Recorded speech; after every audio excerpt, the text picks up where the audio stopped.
Hey there, listeners. Just a heads up, this episode might dive into some heavy stuff like rape, sexual assault, suicide, violence, or drugs. If you or someone you know needs help, reach out to a professional or call a helpline. Remember, we're not experts, we're just here to share stories and start conversations. If you choose to skip this episode, that is totally okay. Take care of yourself and each other. Enjoy the show. Previously on Mentally a Badass. You did go through an abusive relationship when you were a teenager. It was emotional, it was physical, it was mental, it was everything, even financial. We have this habit to want to fix men. And I want to tell every woman and every person out there, you can never fix because you weren't the person that broke him.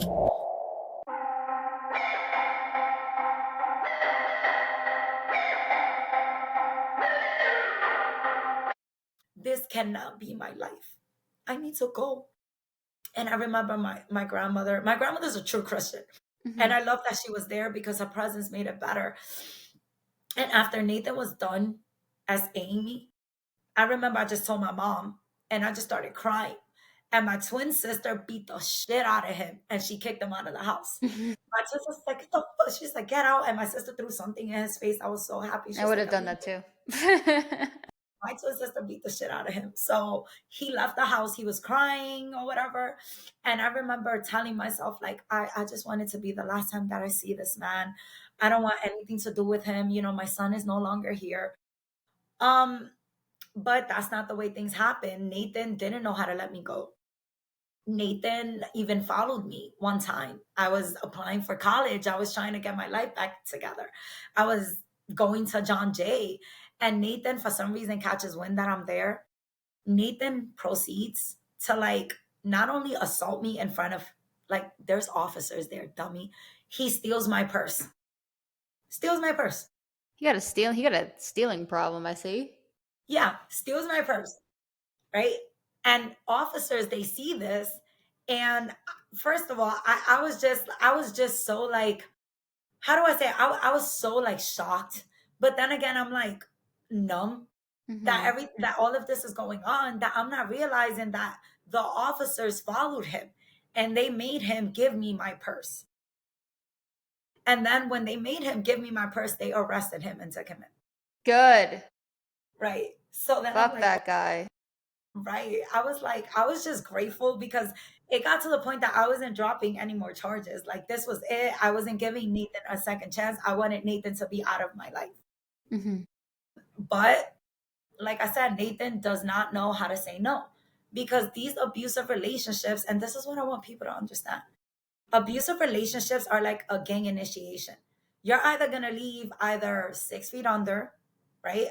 One of you guys are going to be hospitalized or incarcerated. There's no happy ending here.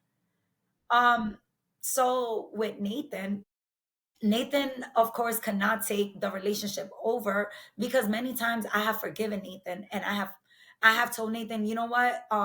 Let's just work on it.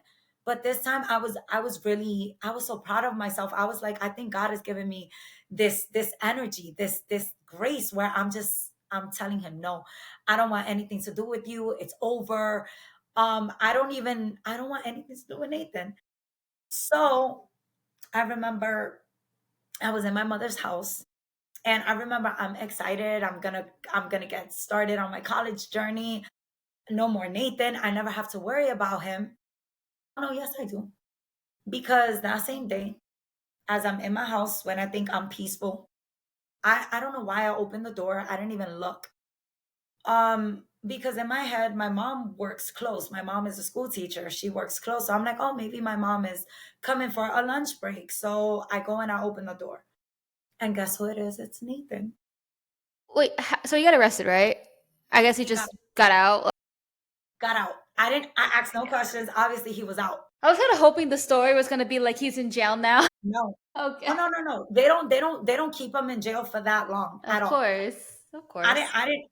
I didn't know anything else that was going on with him, because, as I said, I wasn't forget. I didn't know anything. I wasn't taking any calls, so that's why I didn't know that he was out. But I wish I did, because then I would have known to protect myself. Mm-hmm. But open the door and it's Nathan, and I'm like, oh shit.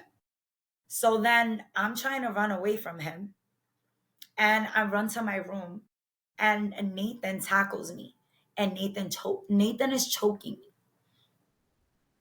Yes, Nathan is choking me. I'm in my bed. I'm not even I'm not even supposed to be here.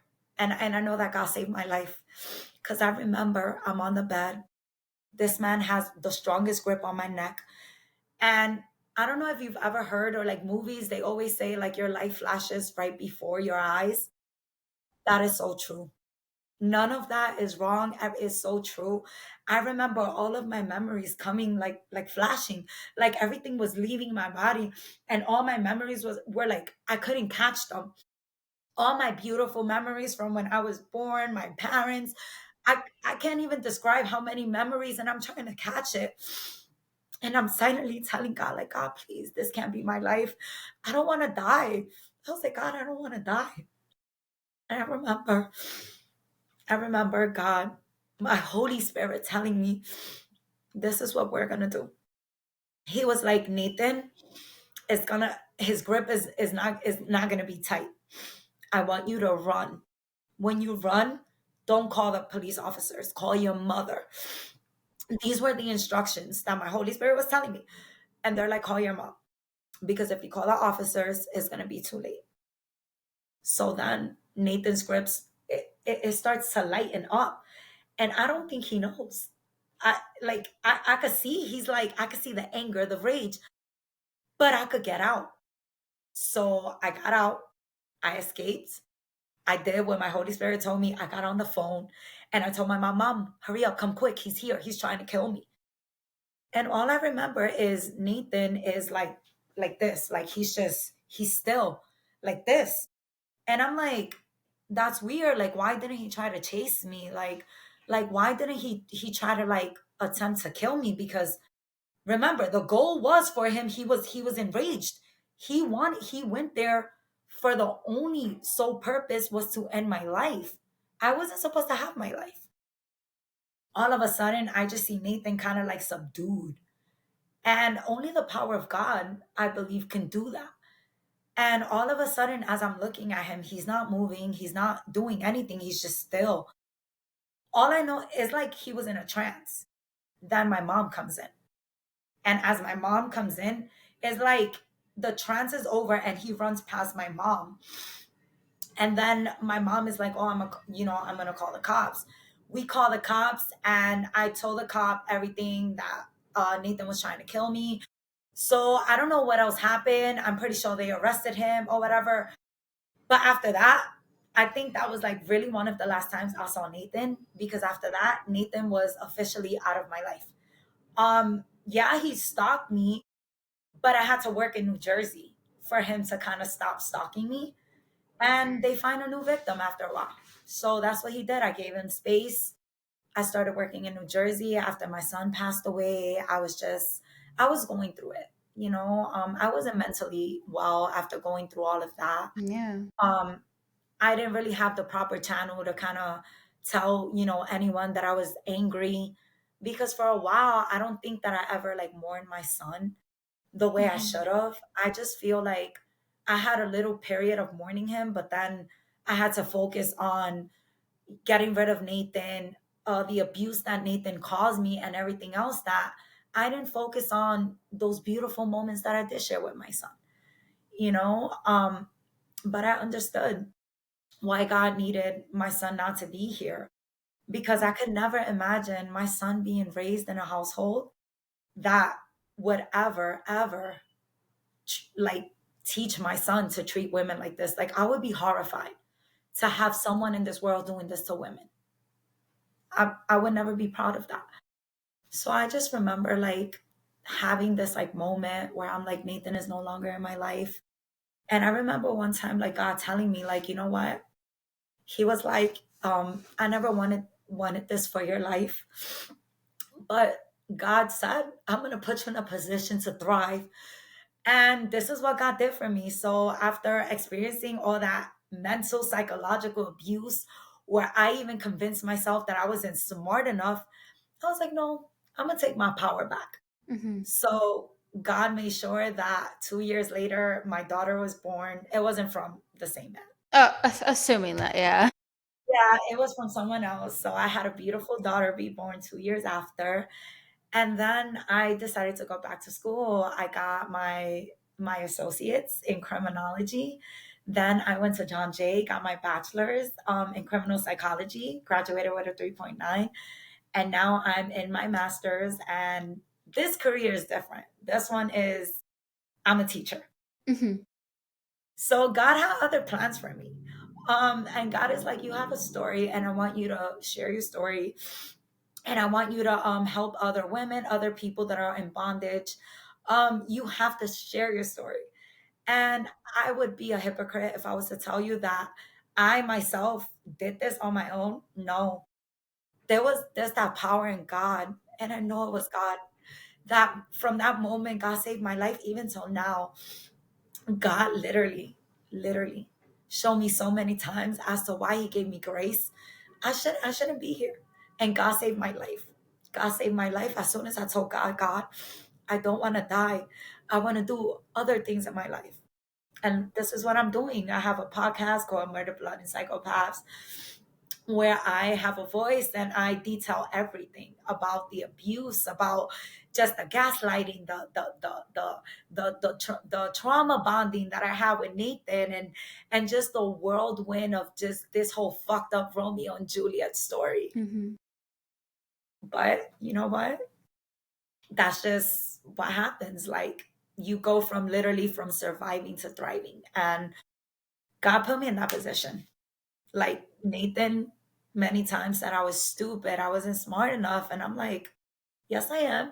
I'm getting A's in my class and I'm in graduate school. So what's up? He knows that he's stupid, so he's just Yeah. projecting on you. Do you when I was listening to this, do you think, like, do you believe in, like, guardian angels? Because when I was thinking, like, you know your son is in heaven watching over you, I believe in that. And with him and God, I feel like he was there Yeah. protecting you from this man. All the time. Because think about it, and this is just my way of thinking and such, because I do believe there's a higher power. Yes. All the times that you were going through that, you've had moments where you're like, God, why is this happening to me, right? But then right after your son passed away, you were when he was attacking you, I can see your son being like, stay away from my mom. Yeah. Yeah. Literally. Like, I love how you put that in perspective, because it was just like, I literally have a guardian angel watching over me every day. And I even have, like, on my bedside, like as I'm looking now, like I have my son's certificate, and it says his name, Josiah Elijah. Hmm. And I'm just like, you know what, God, like, I appreciate the 16 days I have with my son. Hmm. And I tell God, I'm like, I thank God every day. Thank you, God. Because I spent those beautiful 16 days with my son. Thank you so much, God. But my son is in such a better place right now. My son is right now in heaven. My son is with the best person he could be. And that is with God and Jesus. And even though, like, Nathan would always use like religion and all this stuff, I got to know God, Hmm. and I had my encounters with God. I've had conversations literally with God. So I know He's real. And I'm like, yeah, I know who God is. So when Nathan would use like God against me and would try to put the fear of God, I was like, that's not who God is. That's not what God is. Yeah. And I would never ever let anyone who claims to be Christian doing the opposite. That's not who God is.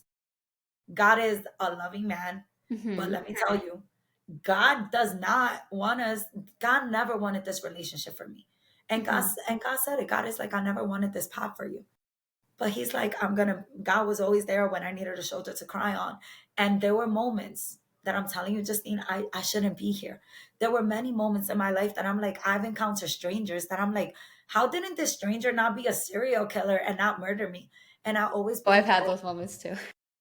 right? And I always believe God protected me. Like, I don't know. It's just this connection that I have with the higher power. And I'm like, God just has this way with me that I'm like, you know what, that, like, thank you. I just tell God each and every day, like, thank you. And I don't think I've met another abusive man after Nathan. He was the final one.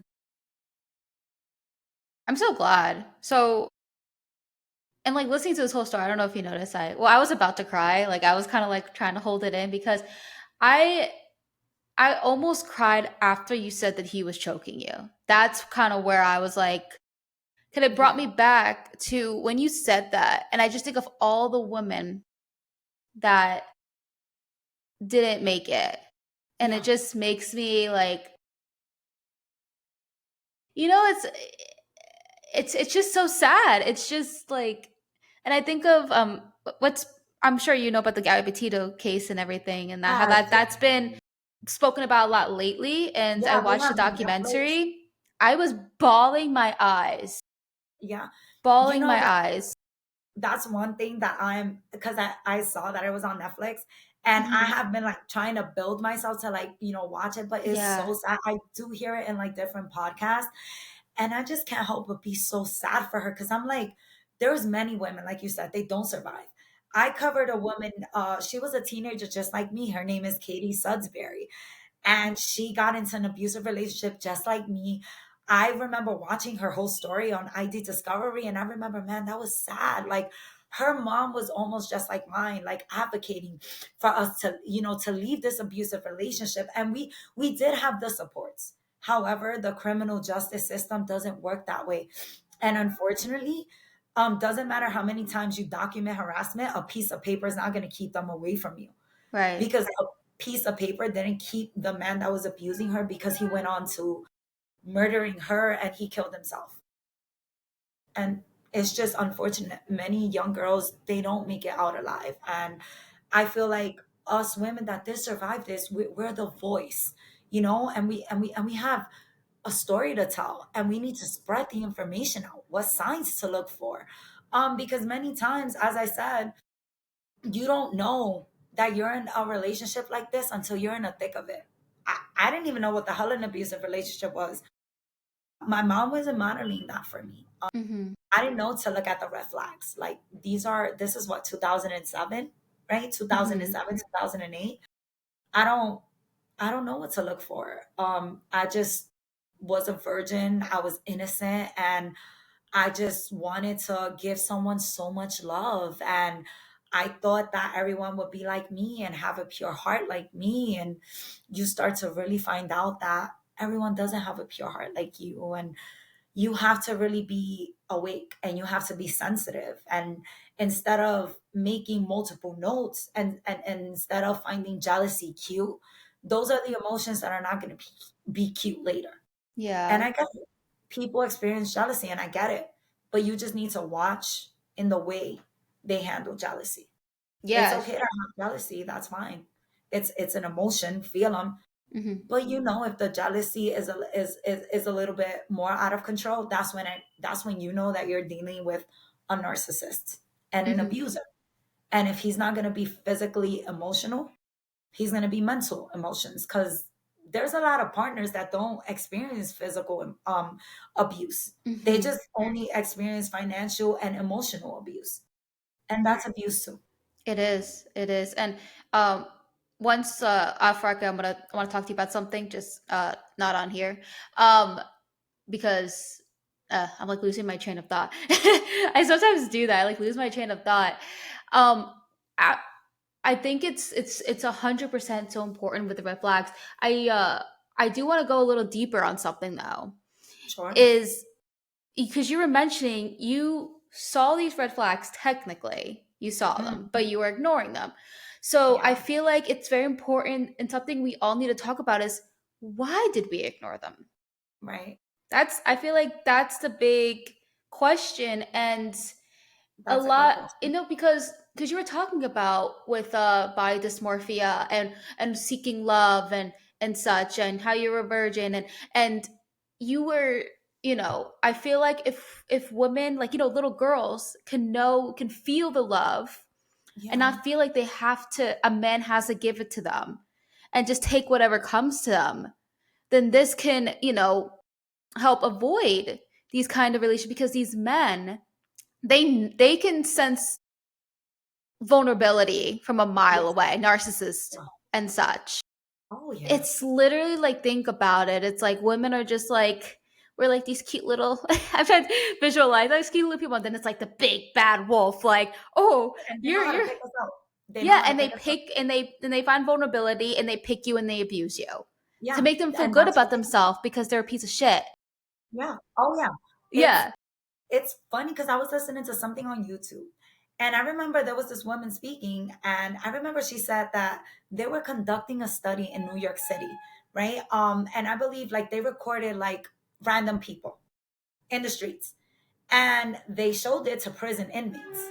And they're like, okay, like who do you guys consider to be victims?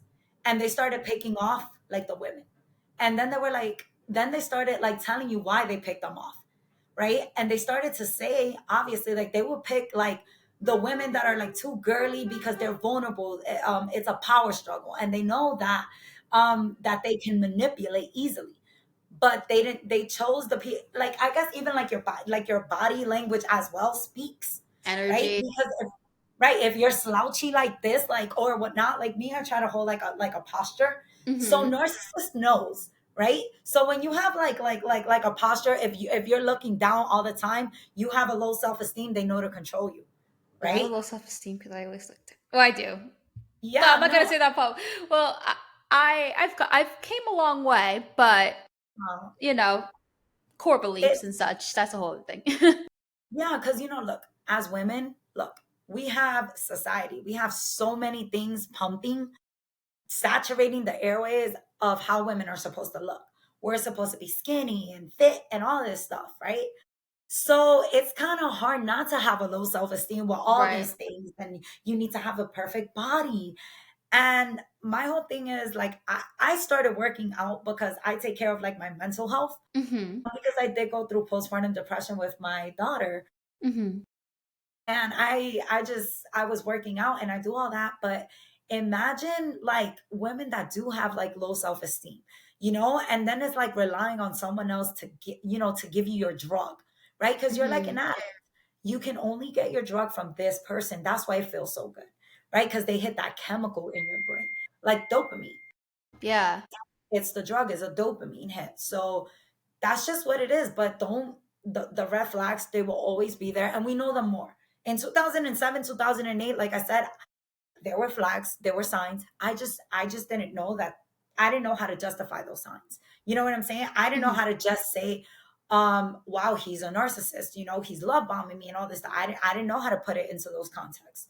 I was always trying to take on the savior personality, the whole, well, maybe if I save him, maybe I don't know, maybe he'll change and things like that. But that's what kind of gets us in this fucked up predicament where I'm just gonna tell you it's not worth it. It's never worth it. I woke up, thank God, within like a year and a half. Like a year and a half, I think, is when I lasted with Nathan. Like we didn't last too long. I don't want to say that it was like even two. And if we hit two, it wasn't like too long into it. But there are other people that are still in the thick of these relationships, Yeah. So Do you speak at events? at events, no. Like speak like have you ever been a speaker? Public speaking, no. I would love that, but no. The I was only gonna public say, I speaking feel I've like ever done was the podcast. well, yeah, I mean, I feel, well, first of all, like the whole time you were telling this story, you did that perfectly. I remember you saying that you didn't know for sure if you're going to remember certain things. I feel like you remembered things. Like I was Yeah, able to visualize everything. Like you should consider writing a book, but I don't know if you haven't already. But I it's feel funny like you say your that. story is so important and so powerful. Like I'm very moved by it myself, and that's why I was having all these thoughts. It's like we got to really like I'm sick of these men. Yeah, Like thankfully I never experienced it, but I do know people who have, and it pisses me the fuck off. yeah, yeah. It's Like if just you've never lived it, yeah. I'm so sorry. Yeah, yeah. I mean, I've had my different types of verbal and emotional abuse, but just not like domestic violence and such. Um, but I feel like it would be so great if you did that. If you yeah, if you shared your story because I mean, it's going to definitely hit women from this podcast and I'm sure other podcasts you've been on too. But I just feel like you have so much to offer. I feel like that you need to be on a stage to be telling the story. Like For I sure. just see that in you. I just everything that happened to you, and I've talked to a lot of women on this podcast, and I've actually been getting a lot of women on here lately that has gone out of narcissistic abuse. Like if you Yeah. look, if you when you look at the podcast and you scroll and just you're gonna see a lot of narcissism. Oh A yeah. lot. It's like it's so prevalent now, but like I said, now we're not blind. Now we have, we have YouTube, we have Mm-hmm. podcasts, and we share information, and then I don't like, yes, we had internet and things like that, but now, like 2025, we have every information at the source of our fingertip. And I feel like there's more help now, like when it comes to domestic violence, than it was like a few years back. And even then, the laws need to change. The laws Mm-hmm. haven't changed much. But I've met police officers that have been so amazing in my journey, and they would give me like words of encouragement, and I would see it like they're like, our hands are tied, and it would just suck for them, and Yeah. they would be like, and they would tell you like, it's not even us, it's the law, and we wish we could do more, but unfortunately, he has to harm you in order for us to intervene. So I was like, wait a minute. Which is so crazy. So I'm like, so I have to technically be a martyr, um and I don't even want to be a martyr because this isn't even my cause, for a cause that I honestly don't even want to be involved. Yeah. So I was like, this is no way for women or even men to live in this kind of abusive relationship. And I know it hit a lot, especially during the pandemic. Imagine people that were actually locked in with their abusers. Like, God. Yeah, I know there that was a lot of conversation around that too. it was a whole, oh my God, I could just imagine, like you imagine if I was still with Nathan now. Like, thank God I made that decision when I was 18 years old. I was like, I needed to leave, and I thank God, because I asked God, like, God, this man needs to leave my life. And I just thank God and Jesus that I'm here and I'm telling my story. I shouldn't be here, like I said, to be You should alive. be here. I'm Well, gonna of take you course. back. I'm gonna catch you on every time you say that. You Well, you're right. deserve to be here. You're You right. are meant to be here. Let me change that verbiage. You're right. I just, obviously I did. You know why? Because God is like, no, you do. And this is why it's literally to public speak, like you said, to Please do share. it. Please do it. Yeah, Do I it. want to. And You and do it. I'm literally just like, when do it, and then when you get on stage, you're gonna think about me, okay? I will definitely think about you. But it's When, been like yeah, many people to tell me that, so I appreciate you. yeah, and also because you're a teacher too, which is amazing because you with kids. Are you what grade are you a teacher? Middle school. So I do middle school, sixth graders. I do social studies. Ah, nice. In the schools, which I feel like the school system is so important, like for people who go to public school and such, because they spent like what 7 hours there, About 7 hours. every and for me, like honestly, for me personally, I'm not crazy about this the way the school system's set up, just more like education wise, like that's a whole other thing. But and also the school shootings, that's terrifying as well. But that's a whole other thing. But what I wanted to ask you is, are there any like programs and such that help empower little girls? Oh yeah. Like we have, especially like at the school, we always have like a counselor, and she always has services. They power themselves with other organizations to support young girls, to support even the young men, especially because our demographics, a lot of these kids come from poverty and things Hmm. like that. And a lot of kids unfortunately don't have love at home. Exactly. Many, yeah, and many of them don't know how to like self-regulate their emotions. Hmm. So I feel like this is why God like specifically put me to work with his children. Hmm. Even though I wanted to be a criminal psychologist, God closed that gap on me. Because when I applied, I saw like the age gap, and I was like, but God, like I'm 36, and they cap you at a certain age. So I was like way over that limit. God is like, no, you need to become a middle school teacher. Listen, trust me, I've tried. God for some reason wants me here. He wants me to be a middle school teacher, and now I see it, because a lot of those girls are there. I see me in them. You know, Mm-hmm. they have sweet emotions and things like that, but a lot of those girls are going through a lot of things, and the It's only hard. way, yeah, it's so hard, and the only way I would know is because I have good rapport with my children, Mm-hmm. and they always tell me when they're going through tough times. So they always open it up, like, Miss Santos, I'm going through this at home, and they always want my advice. So I think this is why God has them, come to me, because I have an arsenal of advice because I've been through things that they've been through. But yes, they do have services.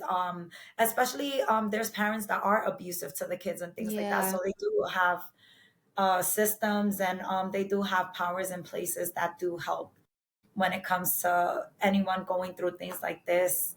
If you don't have like clothing, or you need a food pantry, the school also has that too as well, and donations and things like that.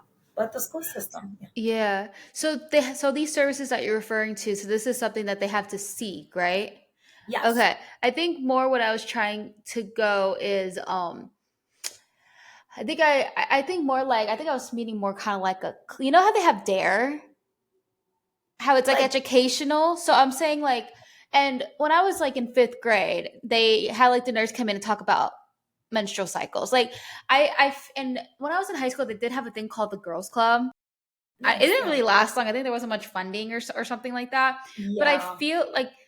I feel like I wish there was something like a priest. I'm trying to think of like basically to avoid having to need these services. Like some Got it. type, yeah, because I feel like as a society we always think after versus like avoiding, like being Mhm. proactive. That's what I was looking like, a proactive type of program. So girls don't have to go through that trauma and feeling that. And like if we can create a world where people less of having to recover and more of being proactive, that's what we Yeah. need to change. We And definitely. yeah, in the school system, and just overall, just the US, or I'm sure probably the world too, just a whole system. Our whole system is more of being reactive instead of Yeah. proactive. When This is why our proactive. gel system is overflowing. This is why, like, there's chaos, as you know. So I feel like, you know, what you went through, there has there's a reason why that it was hard for you to let go. And that goes all the way. Everything always goes back to childhood at the end of the day. And I talk about this Of all the course. time. It always Every starts in the time. home, childhood. Like there's like I don't obviously know your childhood. I'm sure your parents did the best they could, Yeah. absolutely. But it's like also educating parents too. They may not know. Like I hear it from parents, actually more like a couple, that we also live in a world where our economy is shit too, and obviously two parents have to go to work, and it's not their fault. And so when they're doing that, they're not at home to give the children proper love, and that's not their fault. They have to first think of survival. So Yeah. this is like all just like bunch Yeah. of other Or like, systems in our whole country that can use some work on. it's literally that. It's like sometimes it could be the funding, and a lot of the Mhm. kids, because their parents are forced to work, they become latchkey kids. What And many kids? of them, they become latchkey kids, which are kids that they have the keys to go home by themselves, but there's no parents at home. Yeah, so we call them latchkey kids. I used to Interesting. be one because my mom was going to school. She was also going to work. We had no choice, but but our mother, I'm looking at so many of the parenting statistics and things like that, and I'm like, you know what? Yes, my mom went to school. Yes, my mom went to work. But one thing I will always say is that my mom was a mother that she tried to be as involved as she could, Yeah. which is why I want to say, like, like, disclaimer, like, my mom did not ever let anyone beat on her. Like, it didn't I you know I didn't learn the at least these things like from my mom. Was my mom a disciplinarian? Yes, my mom was a disciplinarian. So I think getting my ass kicked enough, like, yeah, looking for love in the wrong places, but and that's where I kind of, I think that's what was lacking in me, was that my mom gave me love in like, my mom gave me love just very differently. Like, the love I wanted, my love language would have been, oh, mom, a hug and a kiss. But my mom has a different love language. Like her love language would be if she made you a meal to eat, a warm meal. That's her The love. service, act of service. Right, act of service. There you go. That, and I had to understand that as an adult and forgive my mother. Like, no, my mom did love me. I can say that maybe I didn't feel love, but she tried. Yeah. Yeah, so but a lot of what you said, also the funding as well. So many of the services are not readily available to not only the girls but also the boys, because they also need, kind of leadership, mentorship. But Boys and Girls Club, I think, is the closest thing we have. But Yeah, that again, makes sense. yeah, but again, it's like it's funding, and we do that program you did mention there. There is that program, Mhm. and I think it's called PAL as well in other schools, Oh, and they also do that too. Yeah, they're always scared the crap. I mean, they'll be showing you all these videos of like the yeah, horrifying videos. yeah. Like they had that whole Dare campaign. I think when I was growing up, where it's like, "This is your brain on crack and crack an egg," Yeah. and then it would be like sizzling, and I'm like, "Yeah, I don't." They would scare you to take drugs. I was like, I kind of wonder if that's really effective because I mean, there is one, everyone's different, their brains, right? So if you instill fear on some people, yes, it may help them not do that because they're scared. But a lot of people who do go to drugs are people who have mental health problems. "Yeah, oh, for sure, yeah," because Yeah, they're trying to quiet the person that lives in their head and just right. Exactly. I mean, after seeing the, let's say, alcohol or whatever, oh yeah, you're shrinking your brain. I mean, I still drank in a high school. I still went to parties. I still did that. And if I end up in some field in the middle of the night, I'm not like, yeah, like for sure. Like I would never be a hypocrite. Like I was drinking like nutcrackers. Like I think I was like for 16. loco.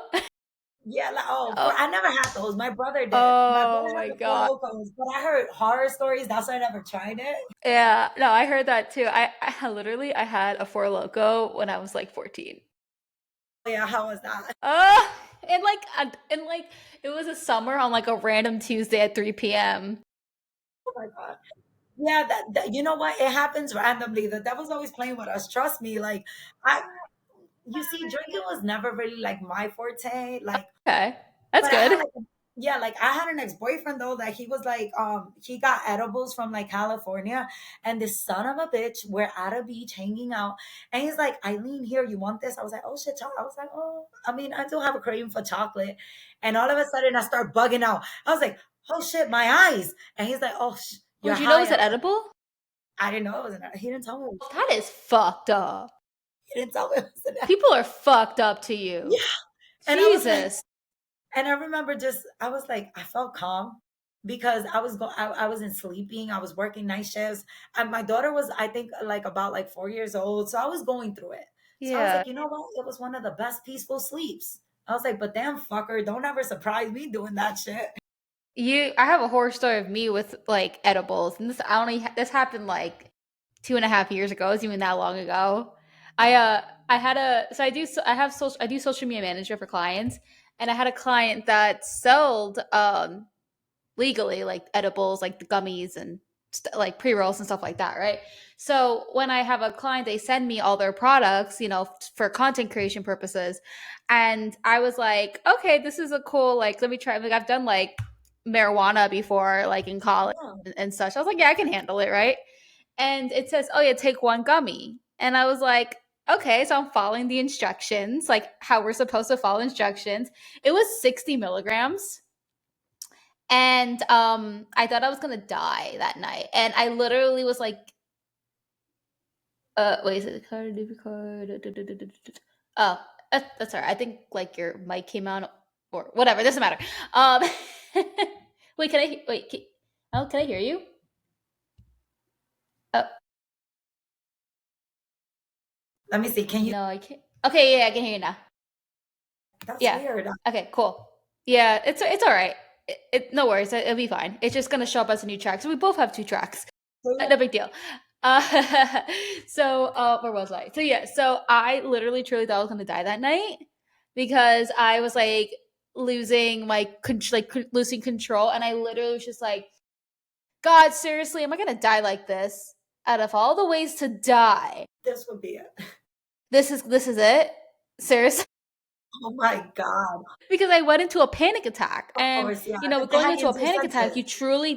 you truly think you're gonna die. Like you actually believe it that you're gonna die. And I really thought I was, and I was getting pissed off at God. And I'm just like, this is seriously out of all the ways I die. Come on, me being an idiot eating a gummy. My best friend has a similar story to yours, actually.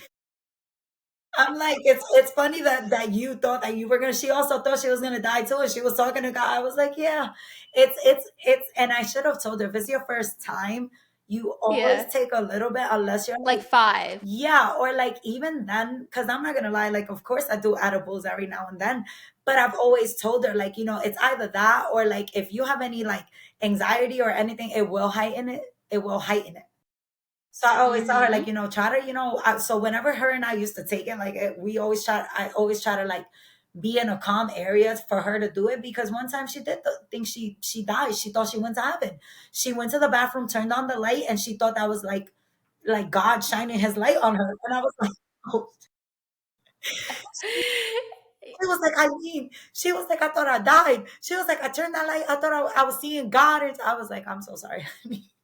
You know, the crazy thing too is that I truly did not think that was going to happen. And I don't think I've ever had a gummy before, but like I said, I just thought it was going to be at a similar effect as like getting like high or weed or just feeling chill, right? It's different. And I'm so glad I tried it out then because I was about to like go to Magic Kingdom, Oh my God.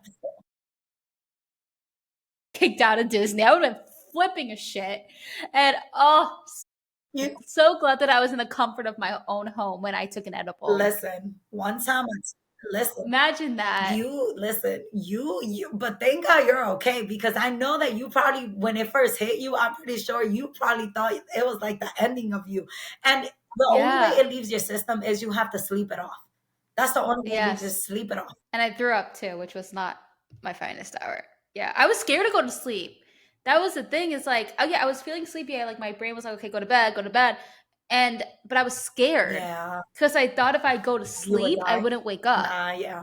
So I kept keeping myself up, which was making me more anxious. That's how one of my friends fucked up a Florida vacation that I had for that reason. Really? For the edible? Yeah, she was on an edible. It was her first time, just like you. She did not want to go to sleep. She thought she was like throwing. Oh, she threw up all over our hotel room, and God. she couldn't go to sleep. She was like, I want mommy. She even accused the Uber driver that he was gonna rape us. So we had to. Oh, that's all. Oh yeah, so we had to get out of the Uber. And she was like, didn't you see he was gonna take us somewhere? I was like, girlie, but this is not our hotel. He was taking us to our hotel down the block. Oh my god, that's so awkward. Yeah. Okay, so to close up this conversation, because now we're getting into like a whole edible. Okay. So your story, like I told you, is phenomenal. You need to. I'm telling you, I'm gonna be checking up on you. Be like, are you a speaker yet? Are you a speaker? Like, get it? Like, honestly, this I even if you had to be, I could connect you with someone who is a speaker, and maybe she can mentor you or help you or whatever, because she speaks about her experience as well. But I want to like thank you so much for coming on here and like taking your time on a Saturday. And I'm so glad we're able to talk, even though it took us like 2.5 months to get it I together for know. Oh both my of God, us. for it really has. Oh my God, like with my graduate school, and then being a teacher, parent teacher conference, and grading, it's a never ending thing. Lesson planning. I'm like, oh my God, there's got to be a way where I have to get my life. So I made a commitment this year. I was like, you know what? I'm gonna be a little more organized. So I was like, I'm so happy that